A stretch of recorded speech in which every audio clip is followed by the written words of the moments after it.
Bonjour, welcome to the Gamebrew podcast. Today we are drinking orange nez.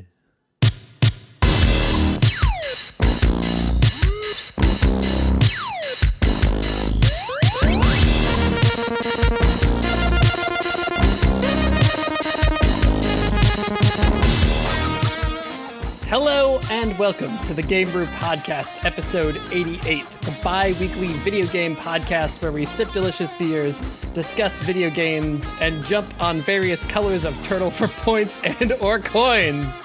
Bling! I am your host, Ian, Commander Richard, and I'm joined by Kelly, Engineer Davis. I'm here. Dan, Multi-Rots. I am also here. Chris, Loader Writes. Loader, I just met her. Alex, Mercenary Writer. I'm based off of a samurai. And Allison, Huntress Van Devender. Pew, pew, pew, pew, pew. Today, we're going to talk about the Nintendo Gigaleak, and then in the second half, we'll decide whether various forms of gamer rage are appropriate or inappropriate. But first, it's time for a beer.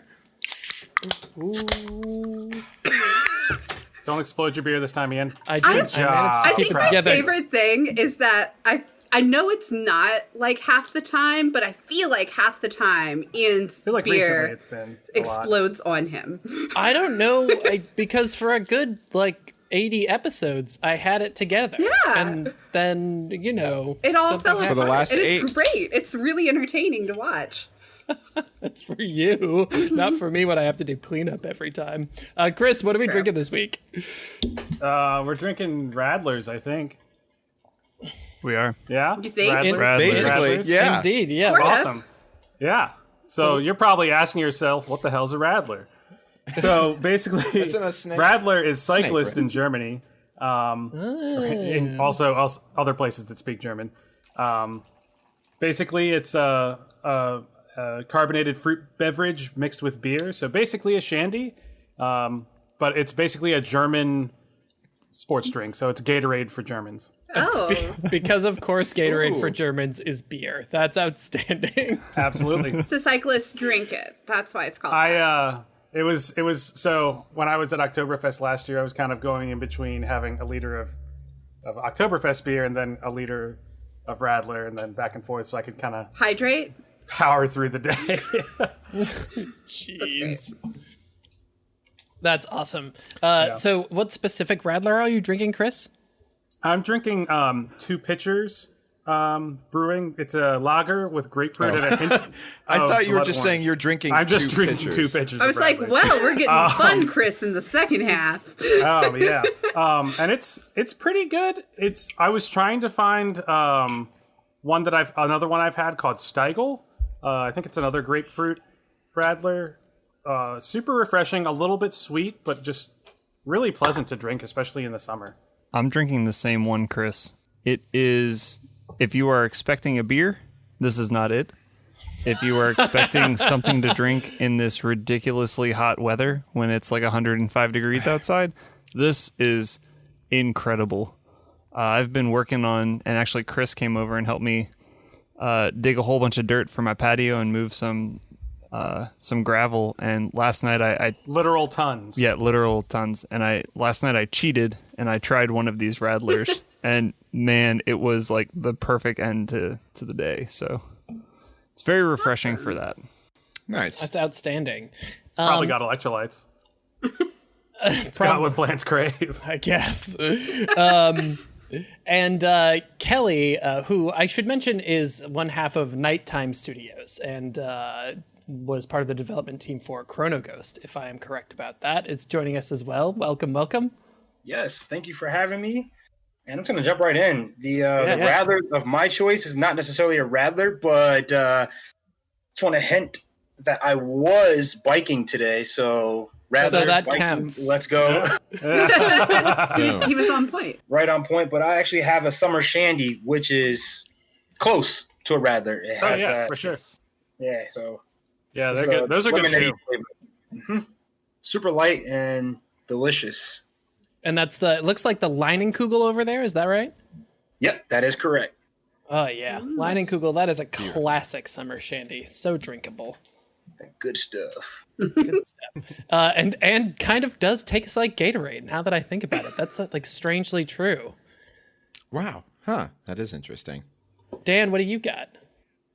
I did some mad beer science. Okay. Because I couldn't find any Radlers that were near me. I made my own. So I have Rotz House Rathaus Radler. Perfect. Oh man, Rotz House, this is delicious. Yeah. So that's what I'm calling it. The Rotz House Rathaus Radler, because it uses the Rotz House pills. And then I also got some like San Pellegrino limonada, and I just mixed those two things together. And voila. I have a delicious beverage. Have you ever had Orangina? Or has anyone ever heard of Orangina? I've heard of it. That would make a great Radler, now that I'm thinking about it. Yeah, me neither. Is that like a sparkly orange drink? Yeah, it's I think it's French. But yeah, it's real good, and it would be perfect for it. It's a little lemony. This one's very lemony. So it's a lot like lemony. Oh. Are you sure it's Orangina? Well, Orangina, it doesn't sound as appetizing. Orangina. Or maybe it does. I don't know. I'm not there to judge. It's just pronunciation conventions. We know the first half is pronounced orange. That's about as much as. Speaking of oranges, I was also unable to acquire a Radler, so I just got the most citrusy other drink that I could find, which ended up being 21st Amendment's Brew Free or Die, which is an IPA with blood orange in it, which is nice. Oh. It's. Do you have that label in front of you? Can I see that? I think I had one of those last night. Right there. Yeah. So they also do the Hell or High Watermelon, which is another great, really fruity beer. And I love Hell or High Watermelon. Not everybody's into watermelon and beer, which like fine, but I'm into it. But yeah, that's what I'm drinking, and it's delicious. And Allison, what have you been drinking this week? Oh, I tried to get something to fit with you guys, so I got something refreshing and orange that I made myself from things I had in my fridge. So it's mandarin orange sparkling water with blue curacao. And that's your go-to. Yeah. Well, I have it in my fridge. I got it for one drink, and now I need to get rid of it. So, so I've been drinking it slowly. So yeah, that and a little bit of rum because I had Malibu. So why not? There you go. That sounds like a fun drink. It's a good choice. Fresh, it's a good choice. Summery, good to go. Yes. Okay, so let's move on to what we've been playing this week. And I want to go to Chris first because I think the title of his game is going to take up most of his time in order to talk through it. So, all right, so it's Warhammer 40K, Inquisitor, Martyr. Right, and 40K So basically, Warhammer 40K is the world that it's in, and then Inquisitor is the game, and then Martyr is the part after that. That's intense. It's a lot of semicolons. Kelly, you look super intense about this. Why are you super intense about this? Inquisitor and Mortar, those are two. Oh my goodness. Really good right there. So this game is basically a Diablo top-down style loot game, like an ARPG.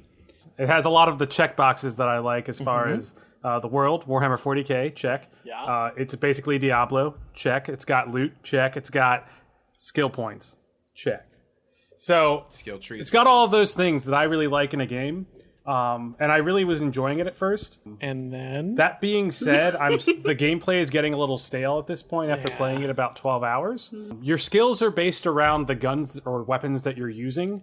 So if you don't change weapons, you don't change skills. Right. So you could be using the same weapon for 10 levels and using the same skills, and it's only a handful of skills. It kind of feels like it was made for a controller, actually. That's interesting. Because it's a limited skill set, kind of like Diablo 3. Mm-hmm. With that being said, it does kind of hit a lot of my check marks, so I'm still playing it some, but the gameplay is kind of So it actually sounds a lot like Minecraft Dungeons, which has a similar system if anybody else has played that game. So the weapons that you're using actually dictate the skills that you have available to you for the most part, and the items that you have equipped, which I actually like because in that game you sort of just go through equipped weapons really quick and it keeps it fresh. Like you're never playing as one class for very much time. You just sort of like this and then this and then this, which is fun. But it sounds like there's not a lot of incentive to swap there. Well, with this, there's classes that you're kind of built into. So I'm building like a heavy gunner. So I'm using all heavy weapons. So if I find a heavy weapon I like, I kind of stick on it for a while. Yeah. Until I find another one that is better. Got it. So not a lot of time for variety there. Interesting. Okay, well, thanks for updating us. Let us know what the next 10 hours are like. Kelly, what have you been up to?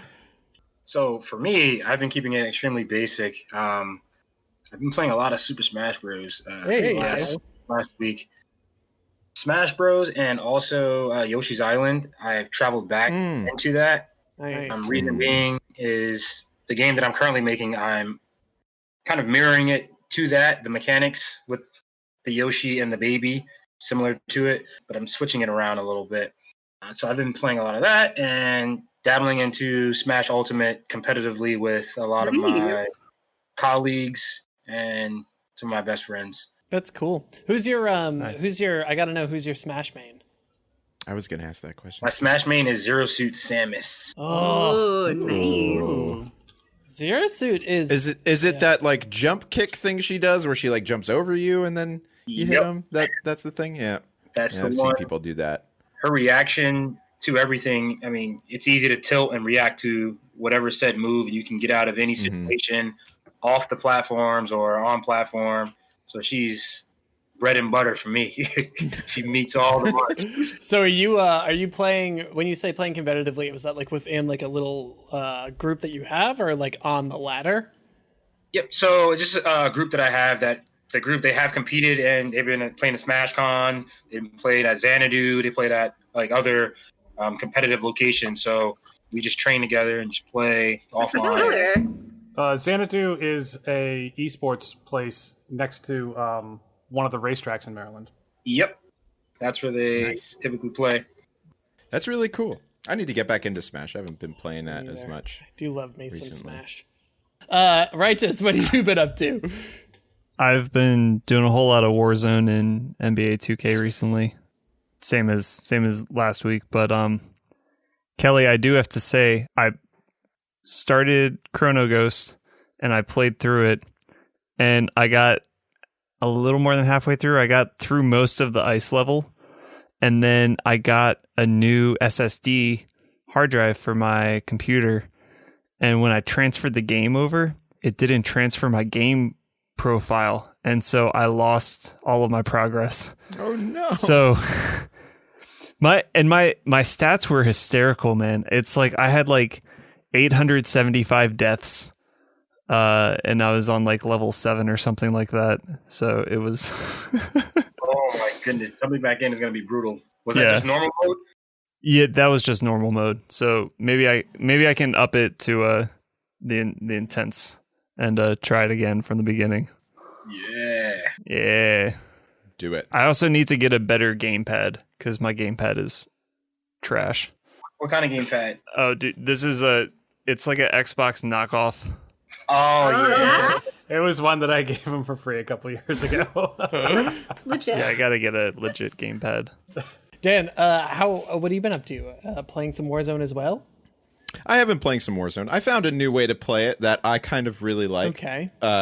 Is not necessary. Well, it kind of still fits the objective because when you drop in, you hear Captain Price say, "The only objective is to kill them all," and that's so technically you still do that. Basically, I call it bounty hunter mode, and there's a few rules to bounty hunter mode. The first rule is that you cannot pick up any contracts aside from bounty contracts. Rule number 2 is you can't actively kill anyone unless you have a bounty on them or they have that little crown thing on it. And the only way that you can kill someone if you don't have a bounty on them is if they are actively attacking you. So you can only, because you're a bounty hunter, it's not your job to just go out and take down people. It's your job to do bounties. So this is rules of engagement. Can't fire until fired upon. unless they start firing on me, then you can't do anything about it. It gets really hard to do late game, I will say, but it's been kind of fun to like change the way that I think about playing that game. It's like role playing. Yeah, and It's awesome. And then Call of Duty Warzone, the most immersive role-playing game since Since Dan created it. Yeah. I will say, Dan, you do have a mullet going on, so I that do. can be part of your persona as the bounty part hunter. of my bounty hunting persona. The other thing, it was recently International Dan Rotz Appreciation Day. It was. I posted all and- about it. Yes, it was all over Facebook. But we can during that I made all of you guys play one of my favorite types of games, which are like the deception games. The one that we played was Unfortunate Spacemen, which is free to play. Basically, it's a deception first-person shooter, objective-based alien game. And where you it are likes to make Allison the alien. Yeah, I'd like to make Allison the alien, and Katie was never the alien. Yeah. But we played for a few hours. Basically, it's you have to complete objectives, and everybody is spacemen except for one person who is an alien masquerading as a spaceman, whose objective is to kill all of the other spacemen. So it was really fun. It's free to play. So if you like that type of game and there's no like limit, like Deceit, you have to have 6 people to be able to play it. This one you can play it with like as many people or bots as you want, so Yeah. up to 15 I think. So it's pretty cool. It's fun. I recommend it if you like those types of games. And Dan, I would be curious to do the game again, but not use Discord chat. Like use only in-game audio. Only the game Because chat, you have so to that- pick up the radio in order to communicate with the other people that pick up radios. What? And so Which is interesting. Unless you're so when- next to them. yeah, and because we had to make the rule that after you were killed, you couldn't speak on the Discord chat because you become a ghost and you can go around the level and you can tell people like, hey, the alien's over here, the alien's this guy. And so as soon as you were killed, you had to go radio silent on Discord chat. Right, which it made it harder because, like, even if you weren't near people, you could scream that you were dying. Yeah. Although people still didn't somehow get that, so it's okay. Yeah. game, though. For the record, I think I liked that one a little bit better than Deceit. Like it felt a little I bit. think It was so, a little too. bit snappier. It felt more like the objectives made more sense. A little bit more polished. There were more interesting things you could do with the monster. It was good. I had fun. Yeah, it was really good. And who are we missing here? Allison. Yeah. Hi. I've been playing a couple games, but mostly I just wanted to say that I got my first win in Apex. Nice. So, Yes. it's really thanks to our intern fee, but I'm gonna take it as a. We owe so much to Fee. I know. I'm still learning the game for sure, but I mean, I got my first one, so basically, I'm a pro. It's fine. Basically. Glad to hear that Apex is still a thing because I've been knee deep in Warzone. The other thing that I have been knee deep in is this big Nintendo Gigaleak that happened back at the end of July. So I was worried you were going to say something else. the other thing I've been knee deep in is I don't want to go there actually. So this Gigaleak that happened in July, basically not all of, but a ton of assets from these old Nintendo games got leaked in this Discord channel and then published online. And so we started seeing things like Beta Yoshi, like an unused version of Yoshi from Super Mario, Super Mario World, yeah.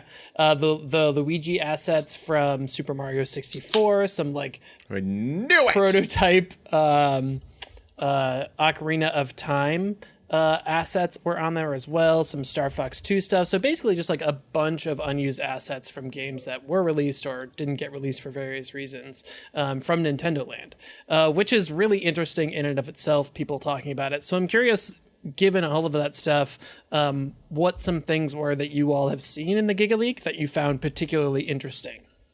Anything like this is always super intriguing to me. Like the what didn't make it, what kind of is behind the scenes. like I know that there's a ton of behind the scenes stuff for the Zelda Ocarina of Time development. Right. So it's really interesting to see all of that for me. Yeah, and you can see them like the beta dungeon testing where they would put together like little mini dungeons, and like the original textures and things are kind of interesting from an art wise to see. So for me, I wasn't so much intrigued.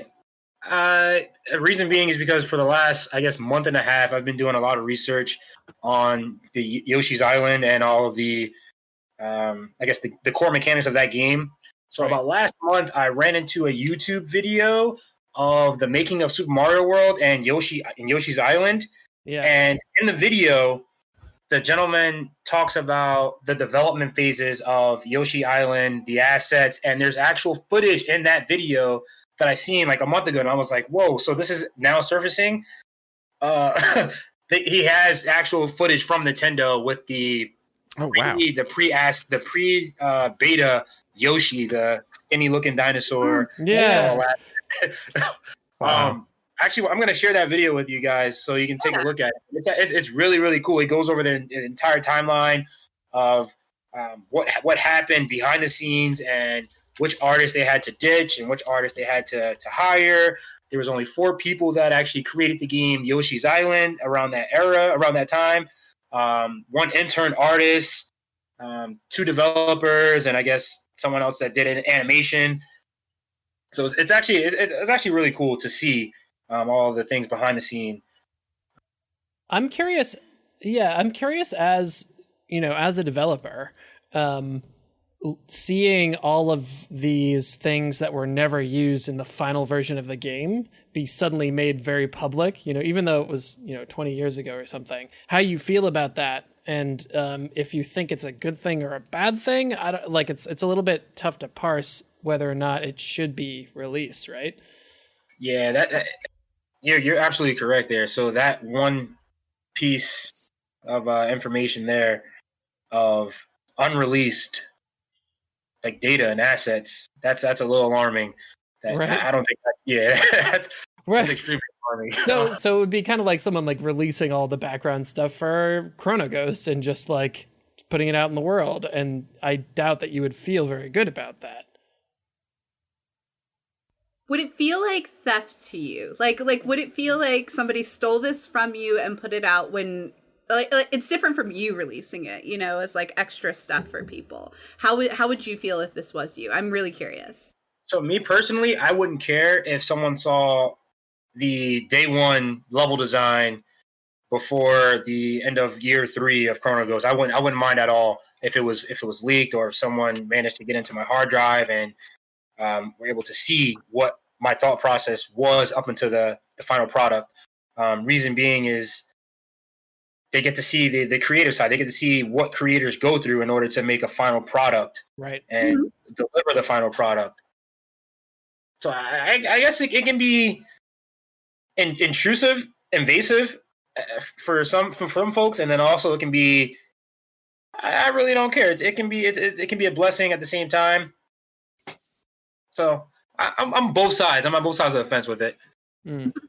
This is a very similar thing to if a band's master or like their individual tracks somehow got leaked into the world. So this is kind of like if you were to take like Stairway to Heaven, for example, and you somehow got all of the raw audio from that. But on top of that, the thing that's different about video games, though, is like what Kelly is saying. You see the creative process of how all of those assets and elements get put together because of the code and because of everything else in there. And so it would be like you getting the raw audio Stairway to Heaven. Yeah. And then you also get the engineer and the microphones, and you get all of the tools. In the recording of Taurus that they use to rip the opening guitar thing from. Yeah. So it's like at first I was like, oh, this is just the same as like if a track leaks, but it's more. Like this is way more than just that.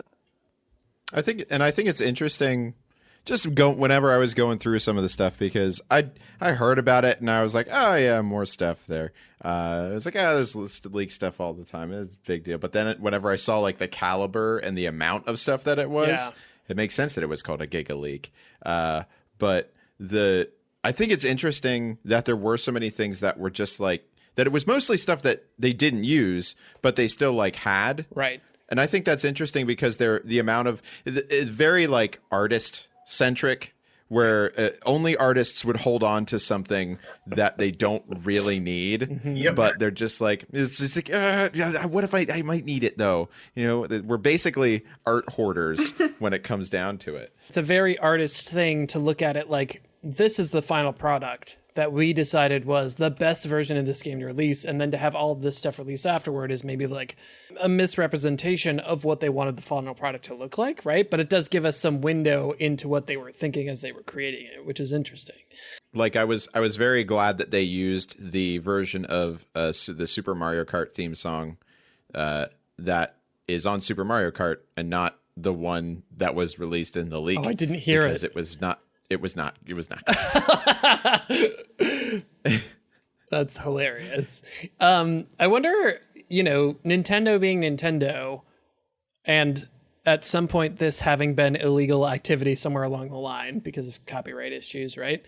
I wonder if this is going to lead to sort of developers being even more protective of their data and their assets in the future. I mean, we've just seen a lot of like high profile leaks, and companies are really like, this is big money. And so losing all of that stuff, and now that it's out in the world and anybody can use it, is kind of a big deal for them. So is this going to cause development to become even more shut down and even less transparent than it already is? Well, I think that's ultimately the thing. Does Nintendo care that this was leaked enough? Because everything that was released, at least that I had seen, were things that just weren't used. They weren't anything really technically important to them potentially, but Nintendo being Nintendo and being so like particular about their content being their content, and even when they release games on their devices, they're the same way. They're very picky, I feel like, about the developers they choose to release games on their content and things like that. It's more complicated to release something on Nintendo's market than it is maybe for some of the other platforms. So in that sense, I feel like it could be something they could follow up on just because it's Nintendo and they care.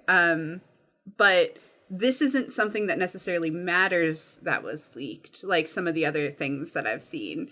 That's right. Used content and used code and things that may matter. Right. Like emulators and ROMs for all of this. All of these games have been out on the internet for a decade now, at least. So, but is this it's really interesting. All that important? Yeah, it's interesting to see if they'll just figure out who did it and prosecute them for the sake of other people knowing that they would. You know what I mean? So it doesn't happen again in a major way that they actually care about. I don't think they care about any of these assets being released, but I think they're going to potentially make an example of this person, like the Twitter leak. Yeah, I mean, Nintendo is always pretty aggressive on going after people, especially like people that do ROMs. Right. Kind of like Disney. I know that, I think they shut down Cool ROMs, or one of the big ROM sites for a couple of years, to the dismay of a lot of people, but understandably so. But I think the cool thing that might come from this is that a lot of these assets might be remixed into custom ROMs. Because I know that is kind of a thing that people use assets to do that. I was going to say they're already doing, actually that's already happening. I don't know if any of you have been following the Luigi in Mario 64 stuff. Yeah. But yeah, there we go. But there is this like way back, I don't know how long ago this started, but maybe like 5 years ago, someone was like, hey, I'm pretty sure that Luigi was in the original Mario 64 and they just cut him because he didn't need to be in the game because it was a single player game. And it was just a rumor for a long time. And then there was a bunch of speculation. And then when this Gigaleak happened, then there were Luigi assets in the original Mario 64. And the Reddit thread for this is outstanding. It's so good. Yeah. We all knew it. I'll link it for anyone who's not following, but it's like, It's yes, Luigi is coming. So be ready. And there was something where a guy made a Legend of Zelda game. If you have the Ocarina of Time N64 ROM on your computer, there's like an asset you can load on top of it that uses all the game's assets, but makes it a game in between that's like before Majora's Mask. I wonder if any of you have an opinion as to whether this kind of stuff is important to be out in the world as a matter of preservation, right? If we're looking at video games as an expression of human creativity, video games as art, is it important for us to have these as part of how this came together, it being a relatively new art form, or is this stuff that should stay buried? I would say that it should probably stay buried because the thing that should be preserved is the final product, not the pieces of it. You don't see, I mean, the people that control the master recordings like Alex was talking about before are either the artists themselves or the companies that own them. So they're not just out there for people to willy-nilly do whatever the hell they want with them. So for historical sake, I think it should just be the games themselves that are preserved, not the parts. I completely agree. However, yes, I actually agree. The old art, old assets, the old data should only be released from the studio if it needs to be released. For instance, are you guys remember Xenoblade Chronicles? Yes. Love it. Mm-hmm. Yeah. Oh, yes. Yeah. That is my favorite game of all time. Yes, I knew you were good people. It is underrated, and Xenoblade Chronicles X should be. It's literally a top 5 game of all time. But back to they released. I got their edition. They released the art book for all the assets in that game, and it goes through. I'm talking day one of art all the way until the finished product, and they show you how everything's sketched, what they thought about, what they removed, what was included into the real game, art they thought that should be in the game, and the only way a leak, or I wouldn't say a leak, a release should happen is by those terms, in my opinion. I see. That's my stance. The counterpoint that I wanted to make was, what about, when we see great works of art in museums and they're sometimes presented along with like the sketchbook, and then you see like the artist's method, and I just don't know. That's the making of the game art book thing. Well, right, he was just talking about. Yeah, but what I'm saying is that artist probably never intended that sketchbook to be released, right? It came out posthumously after their death, and their estate or whoever thought it was interesting. So I just want to throw that out there and say, but what about? I do think that, especially for a developer like you, Kelly, the releasing of these assets and this information is a form of professional development in a way. And I say that because, again, tying it back to music, during COVID, there have been a lot of bands that have teamed up with producers or companies to do mixing competitions and giving audio engineers a chance to kind of build their chops. And they've been doing this for a long time, but they give engineers, whoever wants to enter the competition, all of the original stems, all of the original tracks, and then they get to mix the track and then submit it to the band to listen to give them critical feedback. And so like having access to that type of stuff is important for and can be an awesome tool for professional development for people in that field. But that's at the band's willingness. So at the game's willingness to share their information to further the art form, I think is kind of where I stand on this. Stealing is stealing. That's it. Yeah. Stealing is stealing. Yeah, you wouldn't download a car. Yes, I would. I would do that. Which leads to my point, which is that I'm okay with this. I normally. So I know normally I'm the voice of reason on the podcast. Really? Obviously, everybody knows that. Yeah, right. But I disagree with the way that it was released. However, I do think that some of the in art, literature, film, all this kind of stuff, any of the arts, I think it's important also to see the stuff that that was deemed not good enough, or that was deemed didn't fit the final product, just because then we get to examine this thought process that these artists and creators have.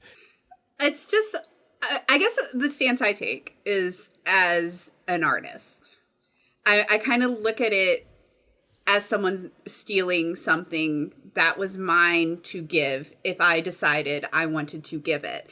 And so it's problematic to me, even when I look at, like you said, there's Da Vinci notebooks that are out there and they're public knowledge. It bothers me because he wrote those for himself. He never intended, he put out the things and gave them to people that he wanted people to see. He painted over things he didn't want people to see, and people are x-raying in and seeing those things, And as an artist, I'm such a perfectionist too, that it would bother me to no end if people saw my mistake work. Well, how are we supposed to find the Holy Grail if we can't?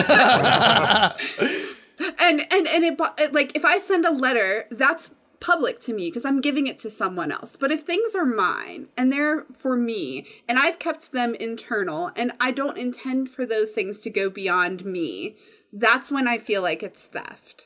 So these things being internal to me, that's when I personally don't feel good about them being leaked. From a, hey, this answers a lot of questions. That's cool. But if Nintendo didn't want to answer them, in my opinion, it's Nintendo's call. So although people have been talking about things like the Luigi thing, and all these little things, and this answers those gaps, yes, that's cool. But if Nintendo didn't want to answer them, we don't have the right to know. And that's just kind of my opinion. All right. Allison landing on the side of privacy. I appreciate it. That's going to wrap us for the first half. When we come back, we'll talk about gamer rage on a variety of topics, whether it's justified or not. So stick with us.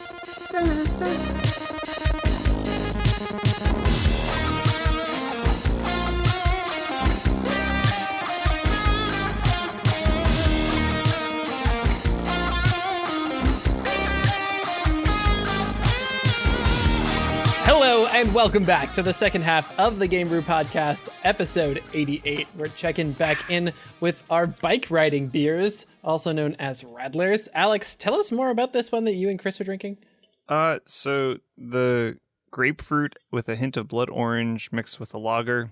It is heavy on the grapefruit seltzer, and it is very, very refreshing. It tastes like grapefruit, like a really good sweet grapefruit juice. It doesn't taste like a beer at all, which is very dangerous because I'm just drinking it like juice. Uh-oh. Be careful. Yeah. You wake up in the morning, you pour yourself a bowl of fruit snacks, and you crack open a Radler. Yeah, you gotta get that vitamin C. And how's the Dan Rotz House Radler house? No, it's the Rotz House Rathaus Pilsner Radler. It's good. I wish that I had a different, a sweeter sparkling lemonade to put with it, because I couldn't find any whenever I was looking for them. It was hard to find one that had the sugar content that I wanted. You make a simple syrup. Yes, and simple syrup. Add to that. If you're making concoctions, you got to go all the way. That's true. I got it. I'll do Allison that next time. knows all about the concoctions. Yeah. I make one every podcast. You really do. You should keep a little scrapbook. I thought about it. Yeah, it's That's pretty actually late a really for me, good idea. But And we could release it as a book. But I did. As long as you have my permission. Yeah. Yes. No, I'm gonna sneak into your files and take it all away. But I did, and I want to talk about something that occurred to me when I was buying this beer, because I also bought some Fegley's Brew Works beer called Weird Kids on the Block. It's a very pink can. It's a hazy and juicy India Pale Ale with pineapple and mango. But I was standing there talking to the guy who works for Fegley's, and he was like putting labels on a bunch of the beers. And he was talking about, I was like, yeah, we're working on a bunch of October stuff, like Oktoberfest stuff right now. And I was like, oh shit, Oktoberfest is soon, isn't it? Because it's like August. Yeah, that's true. And Oktoberfest starts in September. And I was just like, I thought it was still like March and Oktoberfest was so far away, but it's very close. Well, that's because this whole year has been like January, February, March, April, May, June, and July, August. And now we're here, and nobody really knows what happened to the summer months. Yeah, 2020 is kind of a wash at this point. Yeah. And Kelly, you still appreciating that Shandy over there? This Shandy is dandy. I'm loving it. Perfect. That was, how long have you been waiting to say that? It's been a minute, but It's perfect. yeah, it's doing well. I'm enjoying it. It's light. It's not much. It's all 4.2%. So taking it as it is. Drink them all day. Have you had any of the other Leinenkugel beers? Has anyone had any of the other Leinenkugel? I feel you like not? that's the other one, only one I drink. I feel like they're generally okay. Yeah, I mean, Like, I've never been offended by one. But you've never been blown away either. Yeah. I think their whole thing is just, hey, look, it's beer, but with other flavor. It's like, But with fruit. yeah, beer and fruit.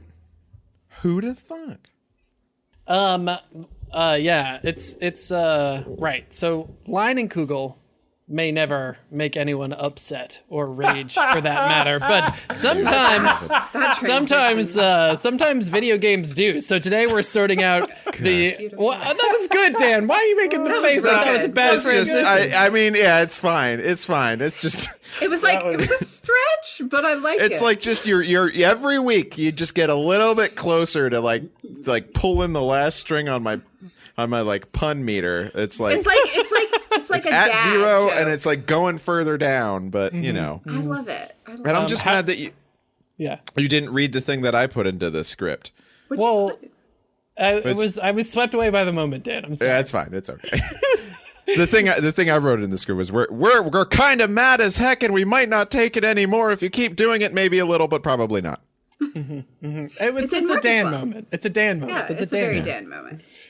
In any case, what we're talking about this week is moments when gamer rage has been justified and moments when gamer rage maybe isn't justified. So we're going to talk a little bit about Elden Ring, which is the new game coming out from Software at some point. We're going to talk about Star Citizen, which is the new game coming out from Chris Roberts. We're going to talk about the Last of Us 2 leaks that happened, maybe a little No Man's Sky here. But the thing is, all of these are circumstances where people on the internet have gone crazy. And we want to go back and say, like, was it okay for us to freak out about this, or was it not? And so I wanted to start about Elden Ring, because I know we have a lot of From Software fans in the room.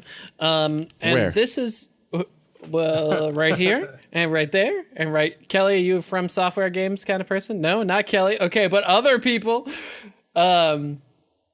People say that there are fans in the People game. say. But what's that game you guys like that they do? Not gonna say. Bloodborne. It's really good. Yeah, Bloodborne is also. Yeah, really but the other game you guys you Did they talked make about Bloodborne? it. think it's all the like- Demon time. Souls. Yeah. Demon Did they Souls, make Bloodborne, yeah. actually? Yeah. Did they really make Bloodborne? Yeah. Oh man. It's pretty good, right?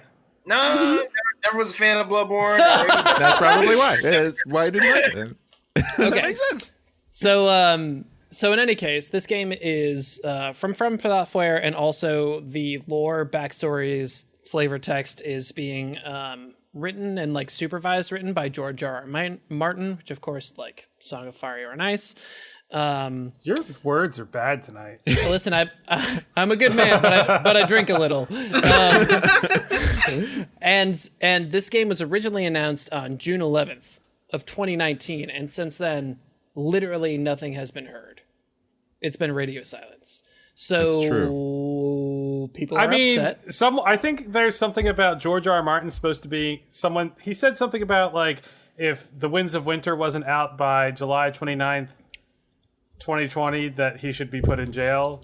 And we're past that, so bold statement. He's not really like a reliable source of consistency as far as release dates or anything like that. So I'm not surprised. I'm not mad. If we get it eventually, that'd be cool. So right, yeah. Sorry, what I was going to say is that like on the Reddit, there are a lot of people who are really upset that they haven't received an update yet since the announcement. Well, and so the question is that okay for them to be upset about that? I mean, it's okay. It's okay to be upset because they gave you an announcement, and then they were just like, okay, that's it. That's all you get for right now. But we also don't know. There's no, like, they haven't given you any other information, like, aside from, hey, there's going to be a game. But more so, yeah, it's just more so, it's just like nothing. And that's a little bit crazy. Kelly, you look like you have some feelings you want to share. That's unacceptable. Unacceptable for the fans to be upset, or unacceptable for the developer to just radio silence? Developer, yeah. The only, I guess, company that can do that is Nintendo.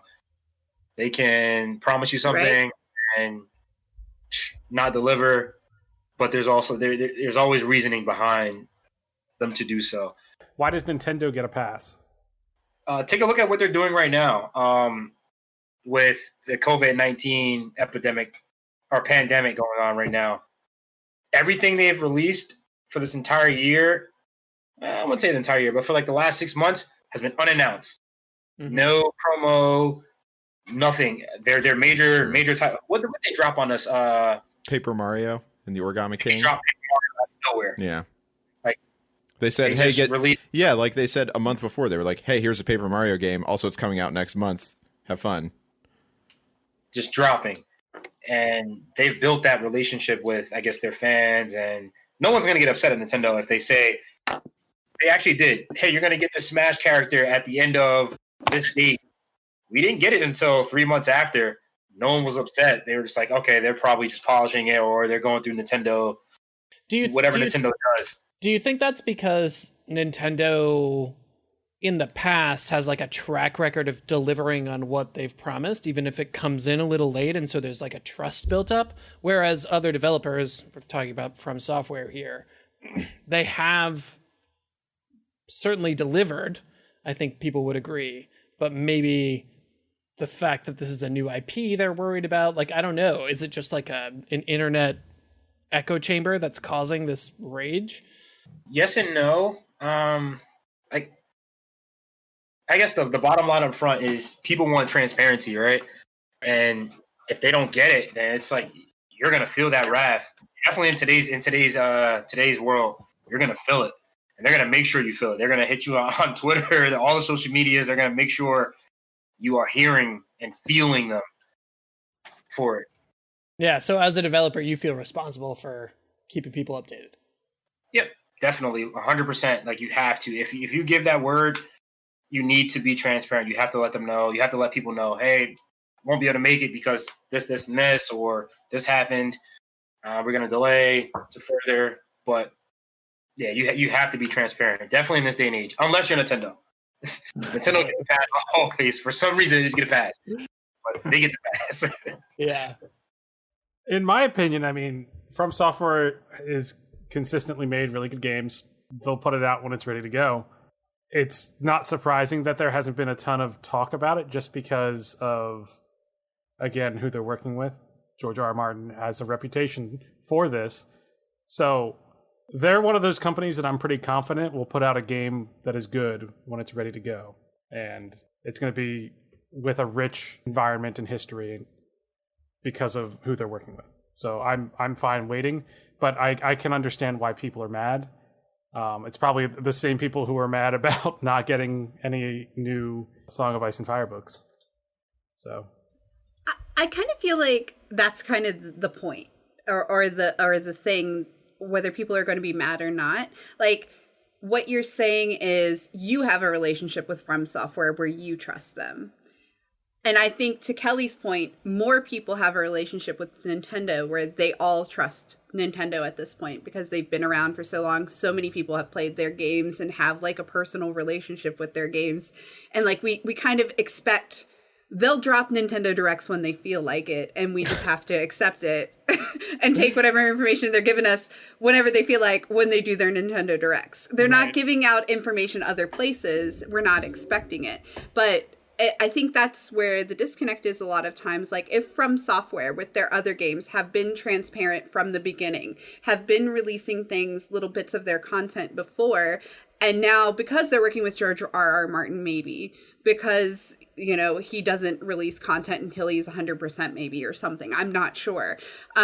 Maybe that's where the disconnect is, where people are mad because this isn't normal for From Software. But I don't know enough about the beginnings of From Software games to really speak on that. But maybe that's a disconnect. I mean, maybe I just haven't been paying attention, but I don't think From Software is known for their transparency in development. I really think it's like, No, not at all. this is, you get a couple trailers and then the game releases and that's that. And then it's great. Yeah, and then usually too much hype to this then. with the exception of Dark Souls 2, it's pretty good. Oh. Yeah. What if you did it? He said the word. He said the words. Ding, ding, ding. The ka-ching sound happened. It's been so long. It was worth it. I'll pay my $1 to say it. Also, just fun fact, if you haven't been to the Elden Ring subreddit, you should go there because it's devolved into madness at this point. Great. It's so freaking fun. They've all factions. gone hollow. No. There's factions. There are some people who have gone hollow. There are some people who are carps. There are some people who are like the celestials from Bloodborne. It's it's so That's crazy. Great. I love it. Wow. Just take a. They got to do through something there. with themselves. Yeah, they're bored. They're not getting anything. Ian, can I transition us into talking about one of my favorite video game stories that has ever existed? Yes, in please my go. opinion. Because on the script you have Star Citizen. Oh man, and Allison has opinions. Let's go. My God, a larger publicly supported train wreck I have never seen in my entire life. This is number one. Star Citizen, if you haven't heard, is like a space sim alpha. This game is an alpha. It has been an alpha since 2012. Whenever it has 8 years old. It is 8 years old and it has not been fully released yet. Just keep that in mind. Mm-hmm. It is a crowd-funded game, so it is not. It has made $300 million of crowdfunding.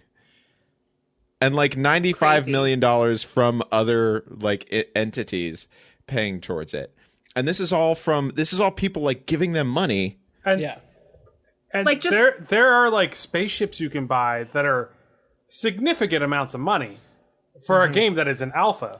Yeah. And people still pay it. And I mean, like, it's like an average of like $200 each from these people for this game. And it's crazy. Just people who want to play the game have paid $200 already.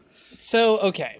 So like, we know that the budget cost? is huge. We know that there is definitely some maybe less than honest pricing going on here in terms of access to in-game things. My question is this development ever going to end in a way? Can it end in a way that it feels satisfying to the people who bought it? I mean, it's got Mark Hamill in it, so that's cool. Yeah, it's over.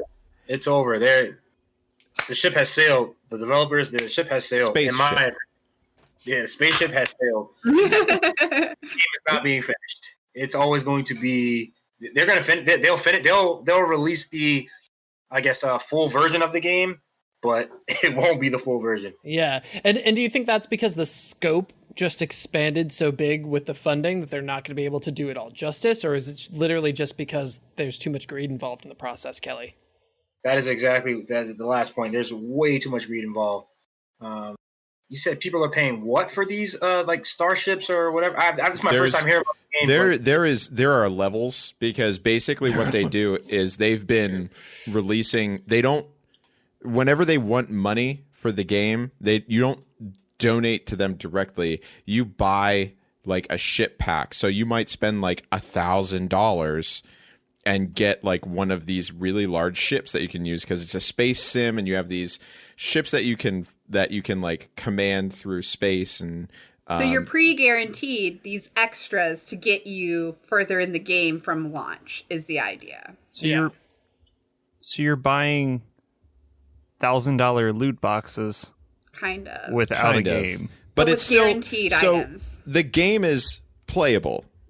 There's different parts of it that are slightly playable. The big thing right now that people are upset about is they have this thing called Squadron 42 that they've been toting for I think like 3 years or something like that, which is supposed to be like the first person single player narrative part of the game. And they like released a trailer for it. Again, they released a trailer, and then it's got Mark Hamill. It's got Mark Hamill. And then they said that they were and they have this roadmap that they had of where things were going to go with it. They on the roadmap, they said, hey, we're going to start giving you like AMAs. We're going to start giving you all this stuff. And this was back in like February or something like that. Since then, they haven't done anything with any of that SQ42 stuff. And the subreddit and all the people who were donating got really mad. And they said, hey, what's going on? It gained traction in the media. And so they released not a roadmap. They released a roadmap of a roadmap, which is the most corporate thing you could possibly do. We at the company have decided that we will start making decisions in this order. Number one, we will start to have a roadmap. When we have an idea... We'll let you know when we have a roadmap. Literally, they said, we're going to have a roadmap. Whenever we have a better idea of what the roadmap is going to be, we will let you know. And then we will probably give you that roadmap to the roadmap. And to kind of put it into perspective for people who don't know a lot about this, like last year, Forbes released an article about why this game may never be really ready to play.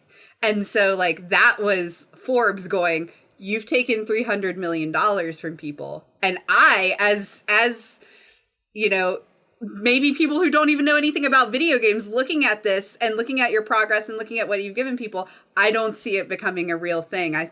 You're basically stealing people's money. I like for video game stuff, I'm not one to trust Forbes' opinion just because it's not kind of their thing. No, but from a business standpoint. From a business perspective, So the fact that it's on Forbes' radar. They have the recipe. They won. It's over. These dudes cracked the code. They won. They know exactly what's going on. They know what they're doing. They got all the keys. Kind of how I feel like especially having like Mark Hamill in it. It was just like you paid him a lot of money to try to make people happy. That's what I feel like. Here's my devil's advocate, coming from clearly just a place of wanting to put an advocate or an argument out there. But a lot of other large scope, high quality development games have taken 10 years to come out and been in development for that 10-year cycle. So like Final Fantasy 15, that is a 10-year development cycle. Diablo 3, it's another 10-year development cycle. Now those are major studios, but you could argue then that like it takes more work to actually put together a studio and then have that studio do the development of the game. So maybe a 10-year cycle does make sense. I want to know what the budget is for those games though, compared to this, because there's no way that they spent $300 million. Oh yeah, no, not even. I think the most expensive games are like, I think Red Dead. I think Red Dead. Yeah, Red Dead was like $275 million or something like that. Yeah, you can do a lot with $300 million.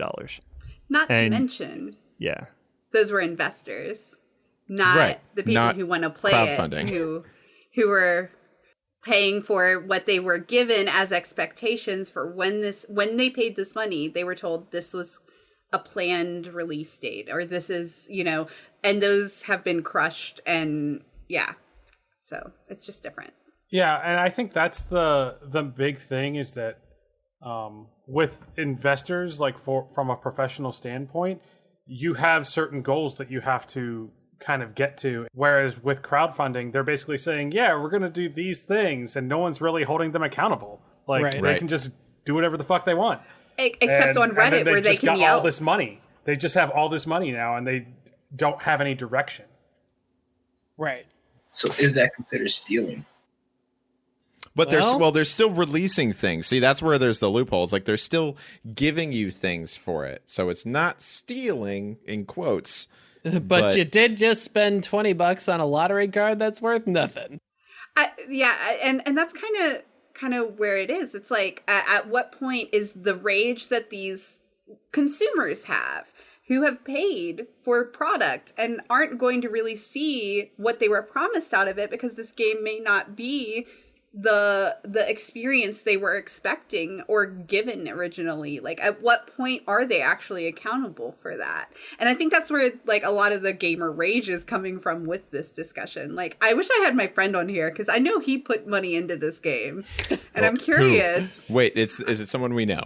No, okay. It's an old coworker, Gotcha. Tony, okay. And I wish I had his viewpoint on, like, how he feels right now about it, because he talked to me about it. I remember, like, 8 years ago, when this game was coming out, and he was so hyped, and he was like, look at this game, it's going to be great, it's going to be awesome. And then, like, 2 years later, I was like, hey, what about that game? And he's like, yeah, it's still going to be great. And I'm curious if his opinion is the same now. I doubt. Yeah. So far, Elden Ring, rage not justified. The developer can be quiet if they want to. Star Citizen, rage definitely justified. Unbelievably justified. Unbelievably. Let's talk about real quick in the last couple minutes we have here, The Last of Us 2, which had a major spoiler released prior to the release of the game. Mm-hmm. Is rage justified around spoilers? And Dan, we'll go to you first, since I know you're a Last of Us 2 person. So number one, I don't think that the rage in quotes that people hear from this game tends to be around, like, angry people shout the loudest kind of a situation, where it's like people who are mad about things were just shouting, but everyone else, I mean, the game still broke a bunch of sales records because everyone's who wanted to play it and was a fan of the story still bought it and played the story, even with a bunch of the leaks. And that rope. Ugh. Oh yeah, that rope physics. Oh boy, you only used it like a few times, but man, it was great. There were some game mechanics that were really cool that they didn't really get the whole use out of, but that I would be more mad about that than about the story things. That so you're saying that there is maybe, like, the leak maybe justified, but all the other stuff people are mad about this game is kind of like, yeah, go cry somewhere quietly. I mean, I think that people being upset that the stuff got leaked is justified. I don't think that being upset about the story details is justified, because, I mean, that's like saying, it's like, I didn't like War and Peace either, but it's War and Peace. It's so great literature. It's just kind of boring whenever you read it sometimes. So, right. People can agree to disagree. You're not the author of the story, so you can't be mad about the story the author wanted to give you. Is kind of, I think, what the point is. Like, people were mad about things that happened in the story when that's the way the author wanted it to be. You know what I mean? Yeah. And that's the same thing with Game of Thrones. Which you can't be mad about. It's like, that's why I was like, everyone was super pissed about it. And I was like, why are you mad about this? It's not your story. It's you didn't make it. It's his. Just because it didn't fit what you had in your head. Sorry that it wasn't what you wanted, but, like, also, go write your own story. Go write your own Game of Thrones. Jeez, there's fanfic for that. Go do it. I'm gonna write my own Game of Thrones with hookers and blow. Is that new? Is that I guess is that way of thinking something new that has happened, like, over the last 10 years? Hey, I want to control the way that something ends or the way a story goes. Is that something new that has happened over the last 5 to 10 years? I would say it's something that I've only heard about in the last 5 to 10 years, but it's also kind of like, it's part of this. The developers know that they're going to be more successful when the game consumers are in on the development of the game. And so then they feel like they're entitled to have a say over all of, whatever it is, not just like what the characters look like or what the gameplay is like, but also what happens. And then there's that feedback loop where like, well, I don't like it. Yeah, I mean, I think it's a big thing with franchises that are really important to people. People didn't like the way Star Wars Episode 1 was. People are super into Star Wars, and when Episode 1 came out, it wasn't what they wanted, so people got pissed about it. Same thing with a lot of things that happened in the prequel trilogies, and that's the first time I kind of remember it. And it's one of those things where expectations don't meet reality, and that's where people, when they care about something a lot, just get upset and start raging, I guess.